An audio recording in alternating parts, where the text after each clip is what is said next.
Hey everyone, I want to introduce you to Ross Zeiger. He is a former Marine Corps captain. He's got some aviation experience. He is the master of Descript. So it's the software that we're using to actually do this podcast. So anyway, I invited him up and hired him to teach me how to do this software, and thought it'd be a great opportunity to introduce you. So you're going to enjoy this very much. We're cleared for takeoff. All right. Hey, welcome. Thank you. Good to be here. So anyway, it's Chris Gregory.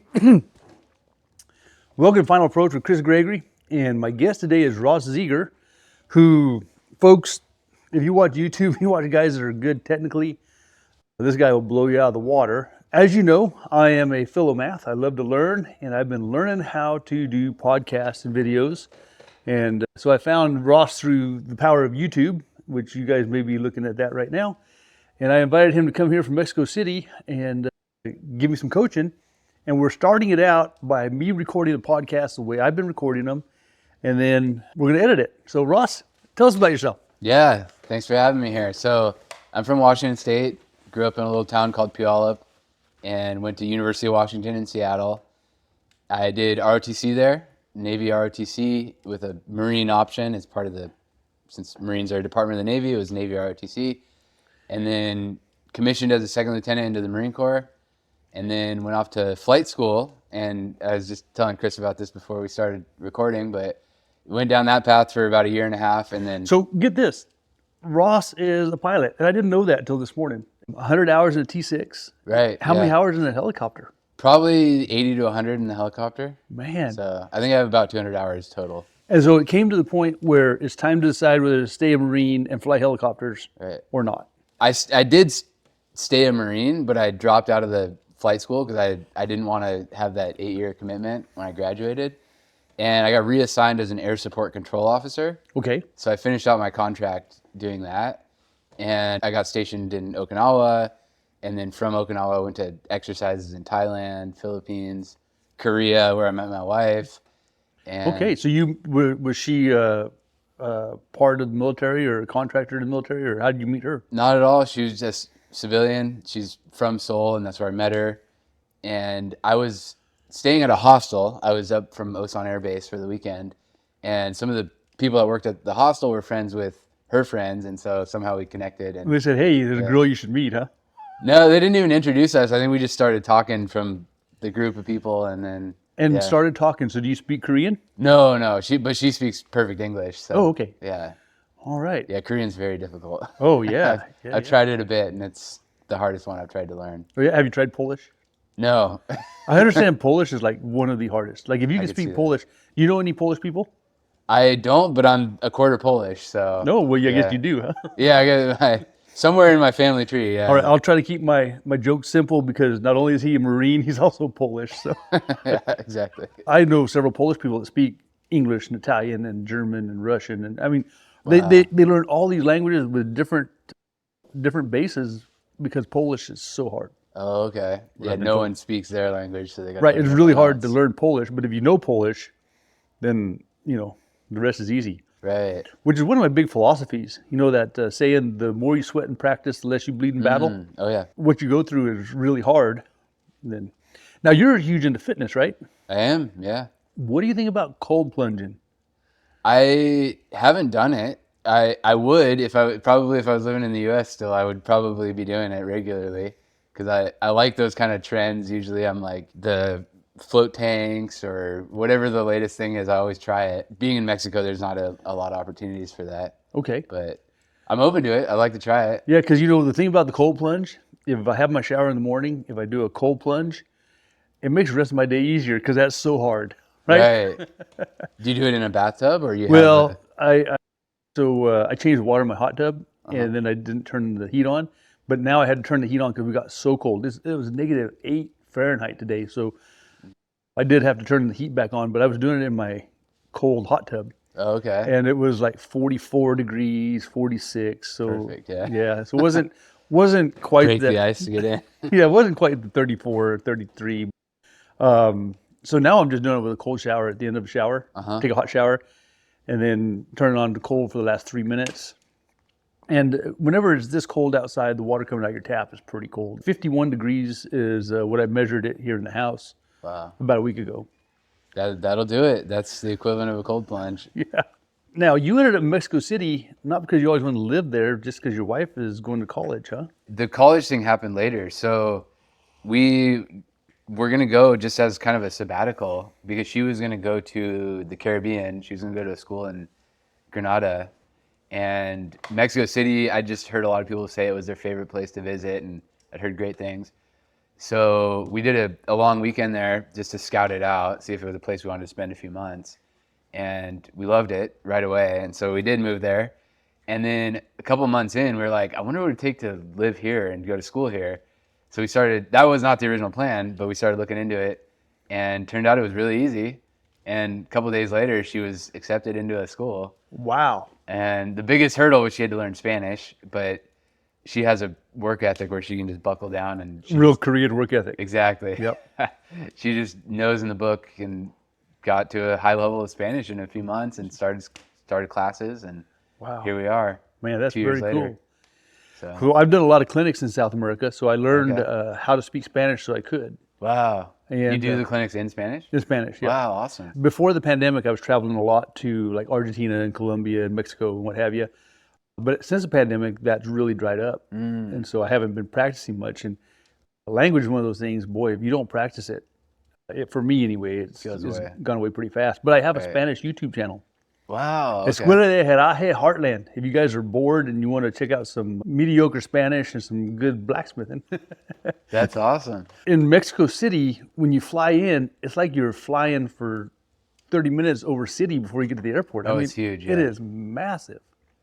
I did the clinics there for the police department, and they had a bunch of these really expensive jumping horses and stuff. And so there is this kind of incredible poverty, and then these brass gates, and you open it up, and there's 250 acres of paradise Wow. in the middle of Mexico City where the police are. And I mean, it's clean, and everything is spotless and shined, and the horses are beautiful, and you really can't believe when you walk out the gate there's a homeless person, sweeping the gutter.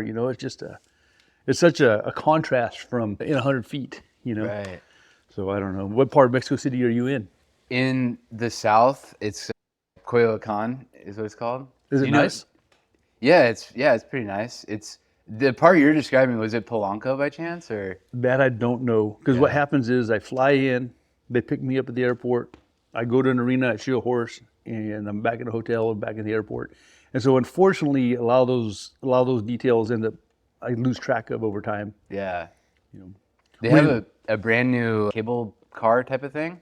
Like a It goes trolley? over Chapultepec Park if you've ever been there. Okay, I haven't. And it goes through one of the really ritzy neighborhoods, and off of one of the views off the side, you can see this big like horse equestrian place, and I'm wondering if that's it. I don't know.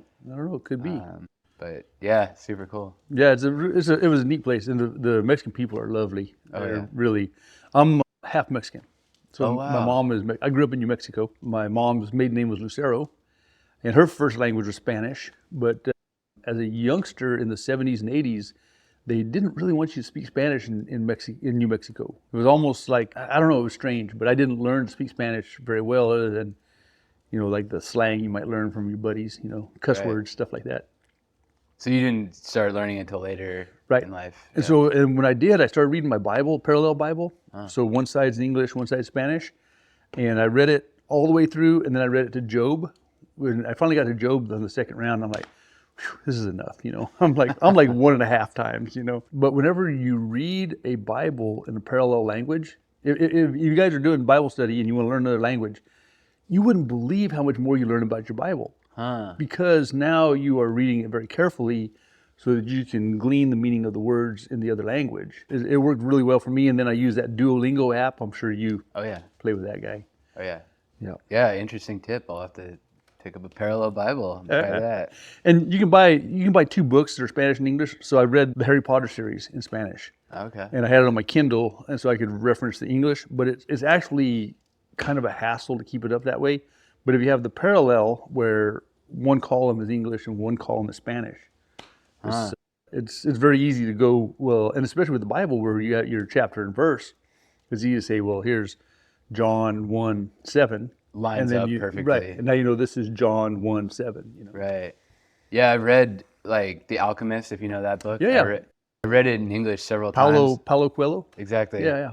And then I read it in Spanish. That was like my first novel I read in Spanish. Yeah, I read it in Spanish too. Okay. He's a good writer. Yeah. Yeah. And it helps that it wasn't originally in English. Unlike Harry Potter, where it's like you might as well read it in the original language if you can. But The advice I got was you find a middle grade book that is translated into Spanish. And so the language is not more technical or a little bit more adult or, what have you. So that middle grade level is why I picked Harry Potter. Plus, it's a compelling story. right. If a lady makes $1 billion selling books, you should look at her book, right? Right. If it's the best selling book of all time, there's Yeah. probably something there. Yeah, so Caroline, you should check out 50 Shades of Grey. In Spanish. In Spanish. Or maybe in French, the language of love. Oh, yeah. I saw a deal about 50 Shades of Grey. It said it was only a good story because he was a billionaire. If that would have happened in a trailer park, it would have been Criminal Minds. Right. So what did your folks do growing up? So my dad had a business. He was a home loan broker, home mortgage broker. Self-employed, owned his business? Self-employed, and then that all vanished during the 2008, 2009 recession. Right. My mom is a teacher, but she was a stay-at-home mom when she was raising me and my 3 siblings. Okay, are you oldest, middle, where are you? I'm third of 4. Okay. 2 older brothers, 1 younger sister. And so she was, like, as we were getting older, she was starting to phase into substitute teaching a bit more, and she's still teaching now on a part-time basis. So that's always been her thing, is education. My dad retrained as a boiler operator, and so that's what he does now. He does maintenance and stuff for the school district, actually, in my hometown. Does he like it? And yeah, he loves that. So he went from kind of like a white-collar career into a blue-collar career. Yeah, well, that's he's very really cool. enjoying it. So now you're driven to be an entrepreneur. Yes, definitely. And why is that? I think a couple of foundational experiences. When I was in high school, I mowed lawns for people, and so that was my first like foray into business.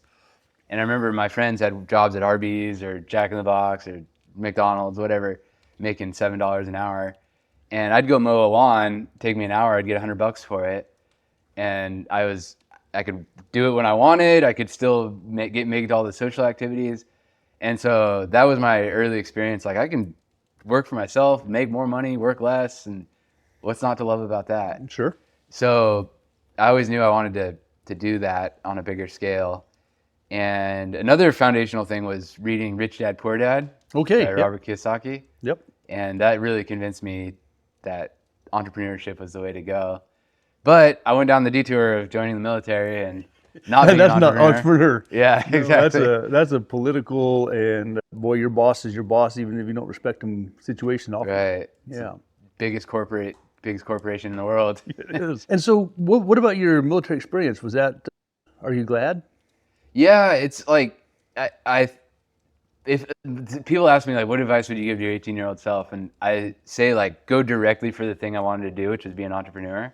That probably would have been a better route for me, but I don't regret it. Like I had a lot of great experiences. I met my wife. I went all over the world, so it was definitely a good thing. I in no ways regret it, but And you love to travel, right? Exactly, yeah. And did you travel as a kid? I didn't, and I think that's why I like it. Like, my parents are same house, 35 years. You know, they're very like homebodies. Right. So I think because of that, I wanted to get out and see the world. And you did some trekking, and where was that? I've trekked in Nepal. That was the biggest ones. And was that before or after military? A little bit of both. So after I graduated college and commissioned as a second lieutenant, I had about 6 months before I had to show up for active duty. And I went to Asia. So I went to China, Nepal, Japan, just those 3 countries at that time. And spent 3 months in Nepal. About half of that I was trekking, which in Nepal is you go out into one of these remote national forests and you just have a backpack and you walk from little village to village and you find a place you want to stay for the night. And is it safe? Yeah, it's. I mean, it's not like you're gonna get robbed. At least I haven't heard of any that happening, but it's there was shortly after I was there was a big earthquake, which you might have heard about in 2015, and the whole Longtong Valley where I was trekking got wiped out. So a lot of the villages. That wouldn't be safe. Yeah, that part of it's not safe, and it's just such an underdeveloped country that to get to these places, you're in a bus for 8 hours and you're on these sheer cliffs that. Did you speak any of the language? No. So how did you choose to go there?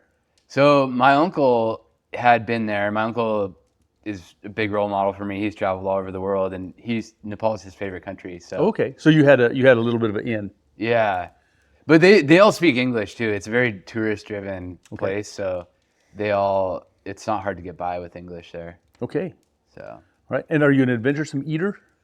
yeah, I would say so. So Yeah. if it's a local thing, even if it looks bad, smells bad, you'll give it a try. I'll give it a shot. Yeah, All right. scorpion or whatever, roasted guinea pig or whatever. Have you had scorpion? Yeah, and Yeah. How was it? it's crunchy. I don't know. It's not amazing or not. Yeah, I don't remember. I don't have a way to describe it other than it's crunchy and yeah. In Mexico, the what are they? The grasshoppers are common. Okay. Yeah, And do you eat them? I have. Yeah, you can buy bags of them at the market and yeah, And are they dried or cooked? they're. I'm not sure. I think they're cooked. All But right. they're spiced and they're very crunchy as well. So if you had a choice between scorpion and grasshopper, first time I've had this conversation, by the way. If you had a Yeah. choice between grasshopper and scorpion, where would you go? Probably grasshopper. Okay. Yeah, All right. Very good. All right. grasshopper. Well, I'm an adventuresome eater, and I was eating sushi in a gas station in South Africa one time, Uh-huh. and my wife said, "You are playing Russian roulette with your stomach That's right too adventurous. now." I didn't get sick, but it was sure set up, you know. Yeah, the sushi can be a risky one. So your degree in college, what did you get a degree in? Yeah, I studied history. Okay. So, And a bachelor's in? yep, bachelor's of arts in history. What's your favorite historical time period or place? My most niche interest of history is the history of business and science. Recent history, really, in that case. Like I like the stories of Silicon Valley companies. On the plane ride here, I was watching a documentary about the space race. Okay. 3 different rocket companies that are building rockets to try to get to, different goals. Some to go to Mars, some to go to the moon, things like that. And I'm also listening to a book right now about Ross Ulbricht. He started a dark web site called the Silk Road where you could buy drugs and I've heard of the guns Silk and Road. stuff. Yeah. And he was recently pardoned a couple weeks ago by President Trump. Oh, okay. And so he's out of jail now after he had a lifetime sentence. But fascinating book. One of the best books I've ever read. No kidding. But it's history that reads like a novel. So Yes. it's really good. And then, so to answer your question, recent history, business history, economic history is kind of where. Well, on your like- YouTube channel, you got quite a bit of how to buy a business and business Oh, stuff. yeah. But your degree is not in business. No. When I was watching, I just assumed it was. What gave you this interest and you ended up with a degree in history? How come you didn't get an MBA or at least a business degree? Taking the detour, I should have just gone straight for the thing I wanted and probably gone to the business degree program and become an entrepreneur. But those videos you're referring to, I was a business broker for a little while. Okay. So during COVID, I'll back up a little bit more. During COVID, my wife and I bought a doggy daycare business, dog grooming, dog boarding, all that kind of stuff. And that's where she found her passion for Being vet a vet. stuff. Okay. Yeah. So that wasn't like her life. And was that in Mexico? No, that was in Longview, Washington. Longview, Little Washington. town in Okay, all right. So basically, there was this distressed business that had opened in March 2020. They ran it for a few months, and during lockdowns, didn't get much traction. So they were just selling the kennels, the grooming tub, all that stuff. And I had just gotten back from Nepal, and I was like, didn't have a job, didn't have an apartment. I was like, had some savings. I was like, I'm gonna buy this business. And so we ran that for about a year, and then sold it to somebody else. Successfully. Yeah. So yeah. during lockdown, you took a business that was on the brink, Mm-hmm. made it successful, and still during COVID, you were able to sell it? Yeah.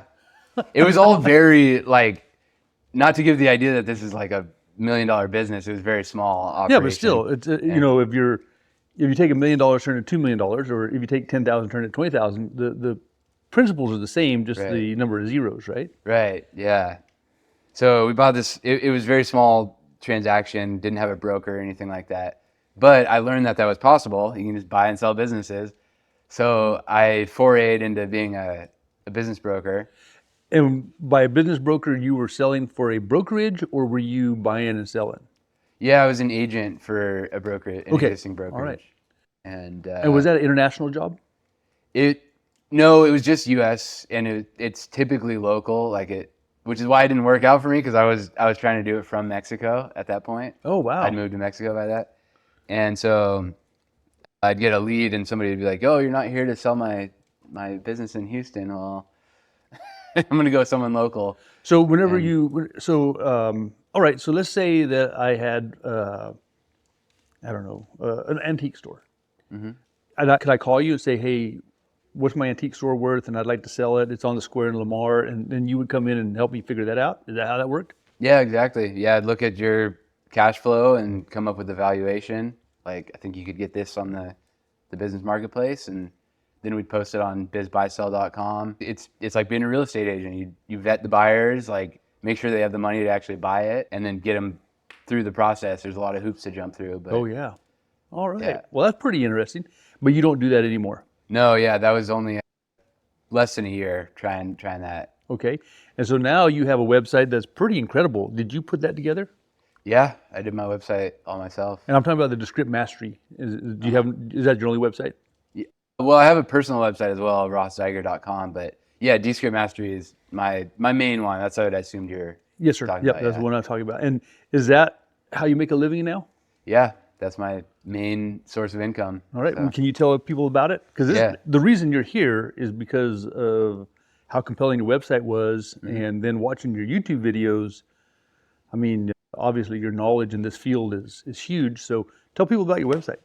Yeah, so Descript Mastery, my whole story is coming out here. So I started with the business brokerage. I was making videos. That's how clients would find me. They'd see my videos, like, okay, this guy knows what he's talking about.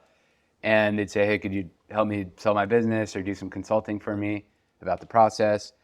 And I was having more fun making the videos using a software called Descript. That led me to offering some freelance video editing. I went on a Fiverr.com and at a very low rate was doing freelance editing for some people. And then one of my clients was like, hey, could you just teach me how to do this for myself? And so I did a tutoring session, and I was like, oh, I really like teaching. That's a lot of fun too. So then I set that up as a service, and there was a lot of demand for that. People just wanted to learn it.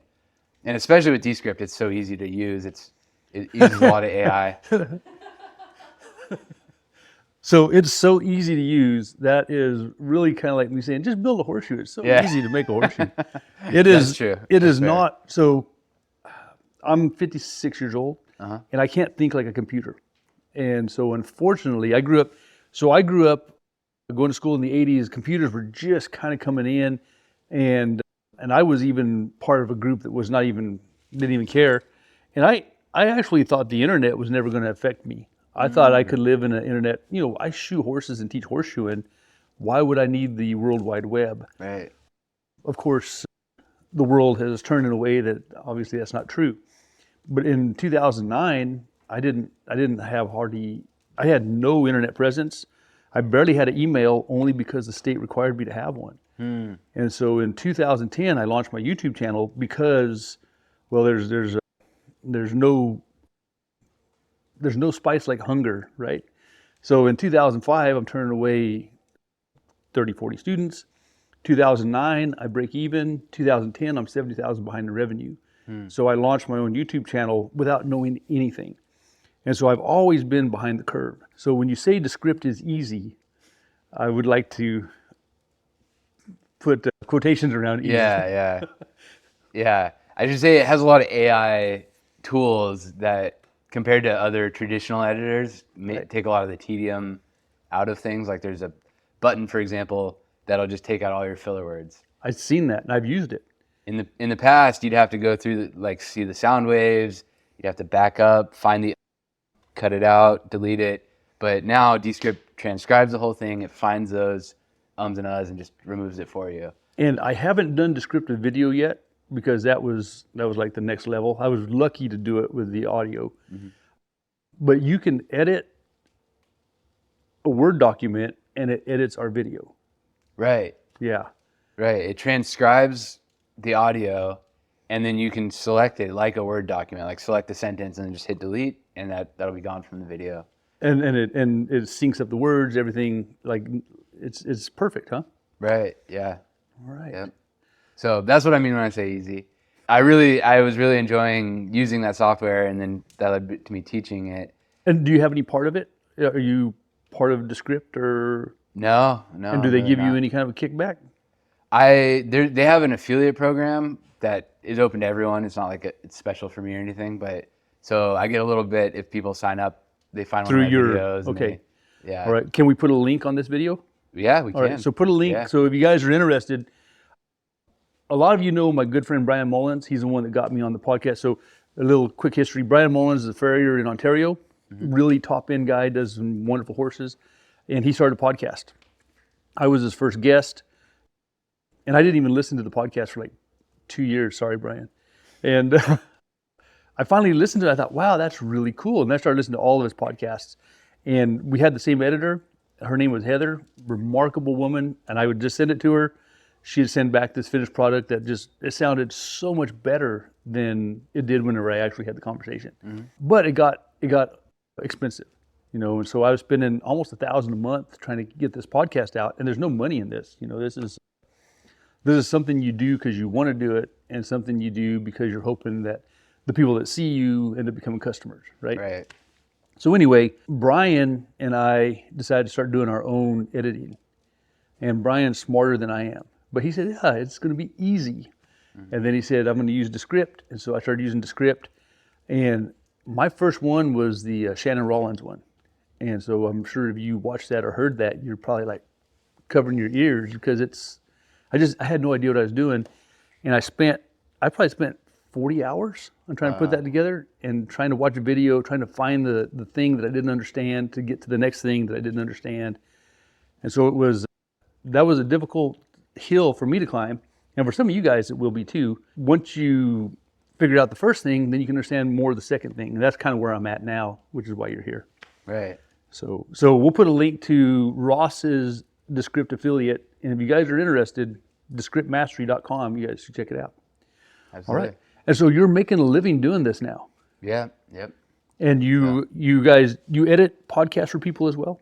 I do a little bit. I'm trying to get away from that. I have a lot more fun with the teaching part of it. But I still have some residual clients that I still help out with their podcasts and YouTube channels. Okay. So, but if a person recorded a podcast and sent it to you, you're not really interested in building that part of your business. Right. With that said, I do have a editor that I'm working with now. So I saw on your website it said, you can send it in and get it done. So I was going to ask about that. Yeah.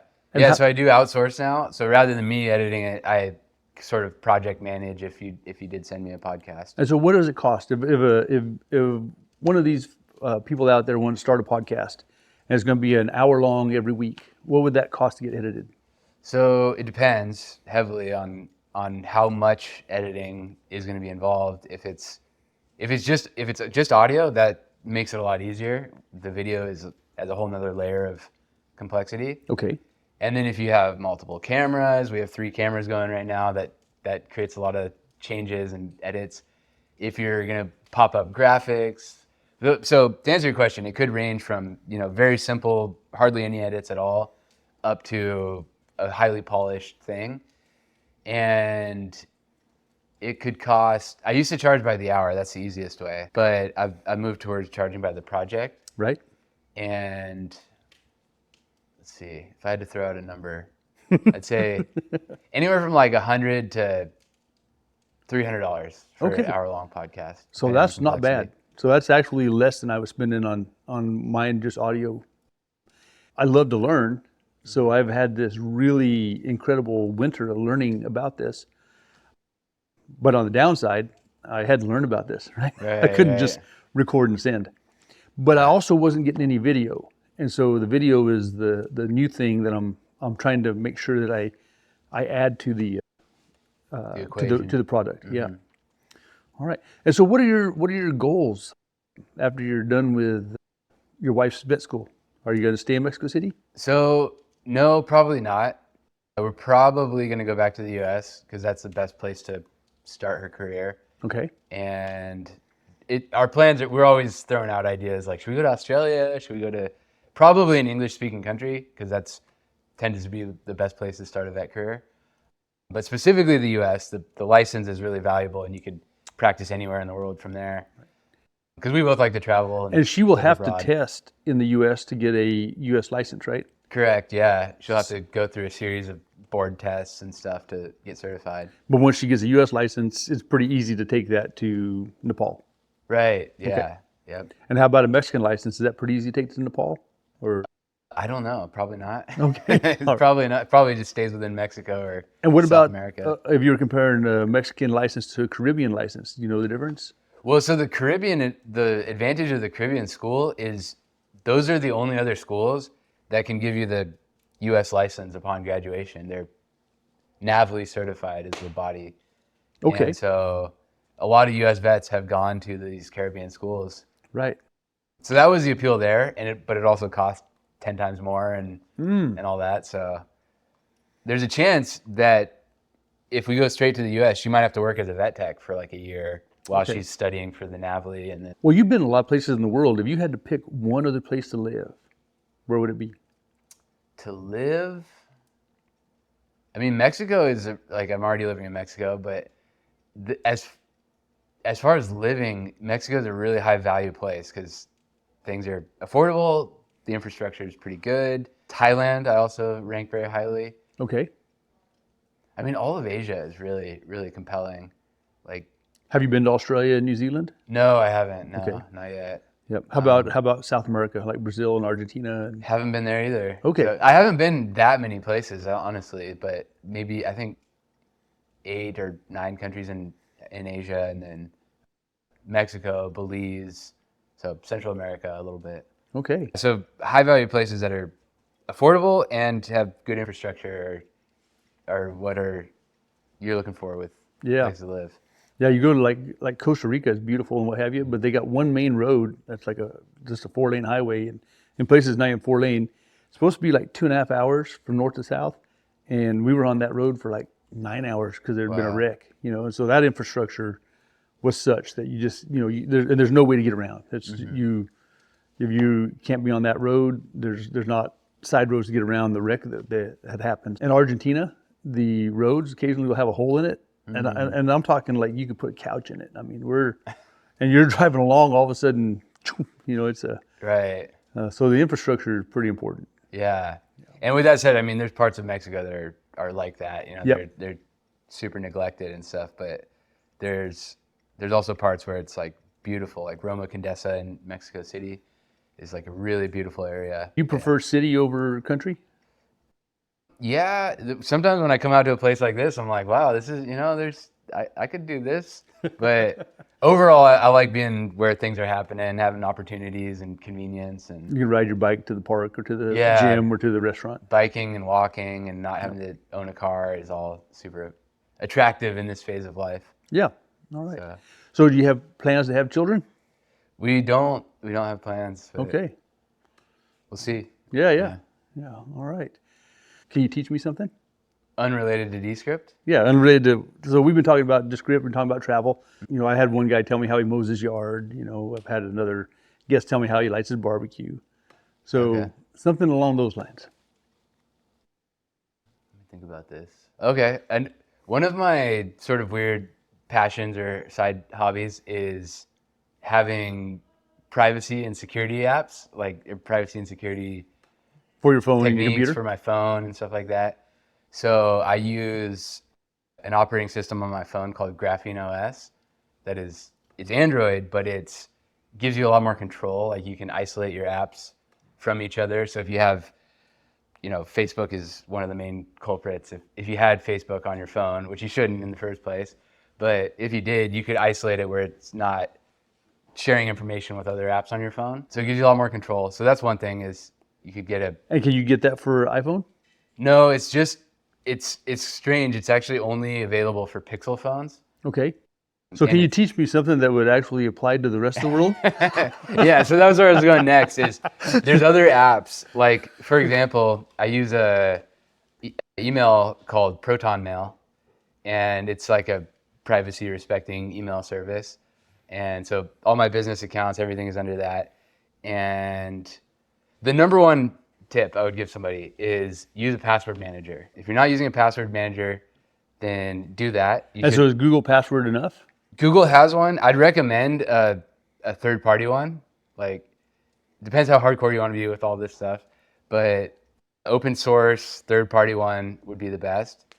And you shouldn't know any of your passwords. They should be randomly generated, have them stored on this password manager, and they should be long, have lots of extra characters in them. What would I get for an iPhone? It wouldn't be graphene. It would be... Well, iPhone is okay on its own. It's better than a lot of the stock Android systems. Like Apple at least makes attempts to respect your privacy and security. But you can still do things with, like, okay, so for a password manager specifically, there's one called KeePass. KeePass? Open source, free, good password manager. And you can get it on all your devices. And you don't have to worry about the KeePass people then hacking you and ransoming you or nothing. Right, yeah, it's all on your device.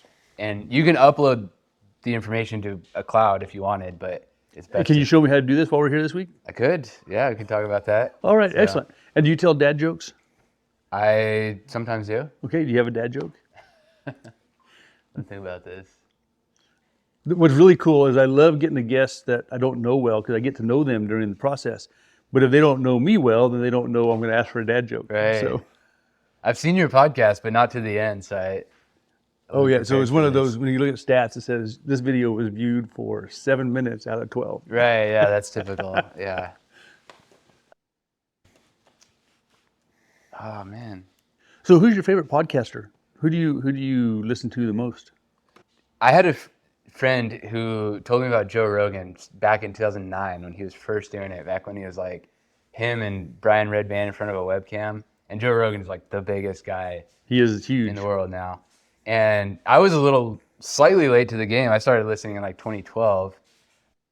But that was my gateway into podcasts. So Joe Rogan's always been my go-to. Yeah, he's I don't know how he can do the 3 hour and it's compelling. Right. But he knows a lot about a lot of things. Exactly. So he spends quite a bit of time talking as well. Yeah. Yeah, so I saw the one with Mel Gibson, and he recommended that book, The Frontiersman. You might love that book because it is history of the pretty much like 1770 to 1790 in the Ohio River Valley, kind of the frontiersmen going through that and fighting the Indians, and about a guy named Simon Kenton, I think is the, but it's all true. Fantastic Check that out, book. Frontiersman. Okay. Yeah, and it is a history that reads like a novel, Okay. which is, and if you're already a history major, I bet you'd eat that up. Yeah. You read that after hearing the podcast? Or Yeah, so oftentimes I try to get my guests talking about books, which you did really on your own anyway, but so often my reading list comes from a podcast, and I'll listen to the guest, and the guest will, say, hey, this book is fantastic, and this is what I liked. And so Mel Gibson recommended Frontiersman to Joe Rogan, and now I'm about done with it. Okay, awesome. But I read a lot. So it takes, and I write, and I love to write. It's been a while since I've had a book this good, because I don't often have a book that I can't put down, Right. And so, and the Frontiersman's kind of been that way, at least through parts of it. Okay. And the book I mentioned, by the way, is called American Kingpin. American Kingpin. Yeah. And it was Ross Ulbricht is the right. subject of it. Yeah. And is it a book you can't put down? Yeah. right. And I'm listening on audiobook, so that's a little bit different. But yeah, it's good. Do you like to read physically? Yeah, I find I can focus better if it's physical. But there's certain types of books that do better on audio. I think like fiction books, if there's different characters and things like that. But overall, yeah, physically. I think So better. so you like the narrators that do different voices, or have a male and a female narrator? Yeah, if there's some production to it, I think that helps keep it interesting. All right. Do you write? Yeah, I write my YouTube scripts. I write some blog articles for the website. So Not yeah. like novels though. No, I never wrote a novel or Yeah. a book. I sat down one about 2 years ago, 3 years ago. I thought I need to write a book, and like a month later, I had 86,000 words, Wow. and it was really cool. And then I started learning about how to write a book. Now this is not my textbook. My textbook was many years ago, but I decided to learn how to write a book, and now I know enough about writing a novel that I can't put my novel out, much to my family's dismay, Oh, yeah. because I got so many problems with it. There's so many storyline problems. There's so many story questions that I don't get Uh-huh. answered. I have plots that I don't tie up right. I just have, Right. so I know enough now to write a much better book, but the Final Cut Pro and the Descript and the podcast has taken away my creative brain power and my writing time. Right.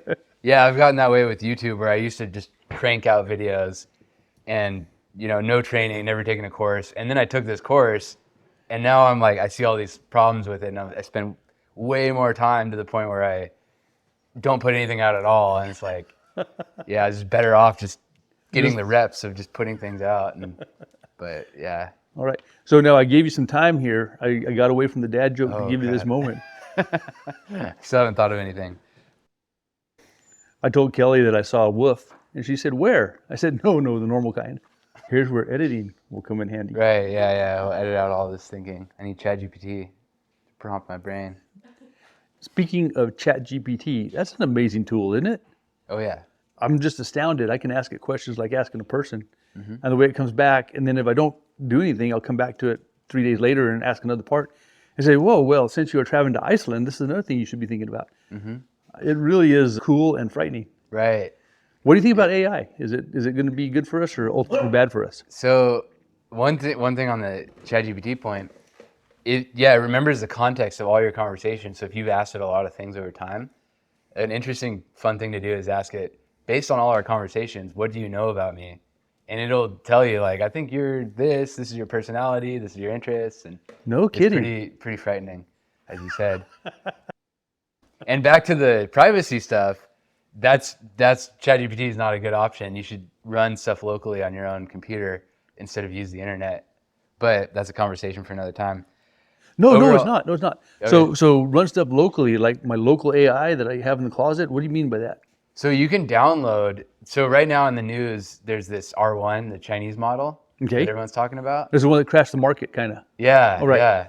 Because it's so small, you can run it on your own computer without relying on So you can download it OpenAI. Yeah, and then run it on your computer, yeah. and it then- doesn't have a record of it. Right, it's not sending anything out on the internet, so it's not your information's not going to the CCP or anyone else. So, since you know about this sort of stuff, I've heard that the AI requires a tremendous amount of power. Yes. But if the R1 is that small, it must not. Is that correct? Right, it's small enough that you can run it on most privately owned computers. Like, yeah. So it's still, depending on what kind of computer you have, it might slow it down and overwhelm it for a few minutes. But And do you have it? Do you have R1 down? I do, yeah. All Yeah, right. Have been playing around with it. On And my do you have to computer. type in Chinese? No, No, it's English. Yeah, it's English. It does well. And does it do as good as ChatGPT? It's different. So R1 is, I think they call it deep reasoning, where it'll explain its thoughts as it's going. So you'll say, tell me about horseshoeing. And it'll say, okay, the user has asked, it'll write this on the screen. It'll say, the user has asked me to tell him about horseshoeing. So what do I know about horseshoeing? Horseshoeing is a activity where ... and then you'll see it thinking, and then at the end it'll give you like a more concise Summary. report. Yeah. So your video about the AI making the podcast, and that was letters, Notebook LM. Notebook LM, right? And is that on ChatGPT or R1 or is that on something else? So that's a Google product. So there's a thing called Notebook LM, and you can feed it up to 50 sources. It can be YouTube videos, it can be web articles, other podcasts, it can be pretty much anything, PDFs.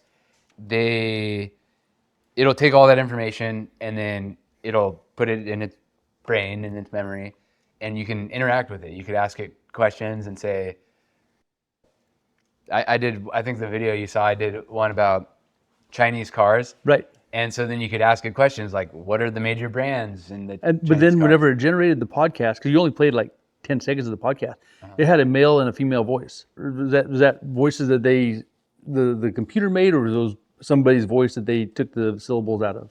So those are AI. They're trained by humans, I assume. But it was an AI voice. Yeah, AI voice.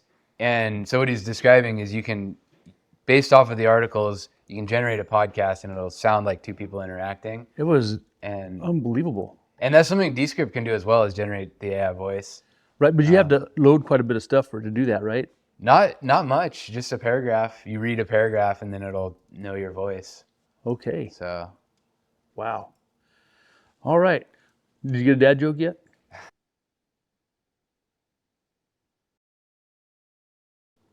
don't. This segment of the podcast is called On the Spot. Yeah. The only thing I can think of is a joke from elementary school, which is, what's black and white and red all over? Go ahead. A newspaper. Yep. And for those of you who don't know, we used to get these big foldable things called a newspaper, and it was black and white and red all over. Yeah. Well, I've really enjoyed this little bit of time getting to know you, and I am very excited over the next 2 days what we're going to learn putting this all together. Is there anything you'd like to say that we haven't talked about? No, I think we covered it all. Go to descriptmastery.com if you want to learn about doing what I'm doing for Chris here. All right. Guys, thanks for watching. And Ross, thank you. Thank you. Thanks for having me. All right. So we will see what that looks like. Heartland Horseshoe School, we've been going for 30 years, and it's an unusual place. This school is not for everybody. But if you're willing to work hard, if you're wanting to be the very best that you can be, if you're willing to give your heart and soul every day, then we want you. If you're not, don't waste your money and our time. This place is special, and if you can make it through this place, you can earn a great living doing a trade that is, well, it's one of the best trades left in the world. HeartlandHorseshoeing.com, or if you wanted to call me, 417-682-8484, and I'd love to visit with you about you becoming a farrier.